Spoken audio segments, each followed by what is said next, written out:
ಪಾಠ ಮತ್ತು ಆಟ ಇದು ಶಿಕ್ಷಣದ ಅವಿಭಾಜ್ಯ ಅಂಗವಾಗಿದೆ. ಆಟದೊಂದಿಗೆ ಪಾಠ ಬೆರೆದಾಗ ವಿದ್ಯಾರ್ಥಿಯ ಸರ್ವತೋಮುಖ ಬೆಳವಣಿಗೆಯಾಗುತ್ತದೆ ಎಂದು ಹೊನ್ನಾವರದ PSI ರಾಜಶೇಖರ್ ವಂದಲ್ಲಿ ವಿದ್ಯಾರ್ಥಿಗಳಿಗೆ ಸಲಹೆ ನೀಡಿದ್ದಾರೆ.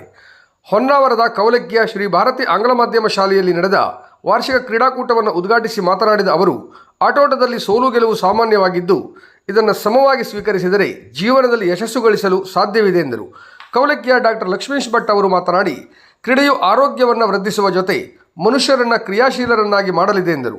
ಕಾರ್ಯಕ್ರಮದ ಅಧ್ಯಕ್ಷತೆಯನ್ನು ವಹಿಸಿದ್ದ ಉಮೇಶ್ ಹೆಗಡೆಯವರು ಮಾತನಾಡಿ, ಗೆದ್ದಾಗ ಸಂತೋಷವನ್ನು ಪಡಿ, ಆದರೆ ಸೋತಾಗ ನಿರಾಶರಾಗಬೇಡಿ. ಕ್ರೀಡೆಯಲ್ಲಿ ಭಾಗವಹಿಸುವುದು ಮುಖ್ಯ. ದೈಹಿಕ ಹಾಗೂ ಮಾನಸಿಕವಾಗಿ ಸದೃಢವಾಗಲು ಕ್ರೀಡೆ ಬಹುಮುಖ್ಯ ಪಾತ್ರ ವಹಿಸಲಿದೆ ಎಂದರು.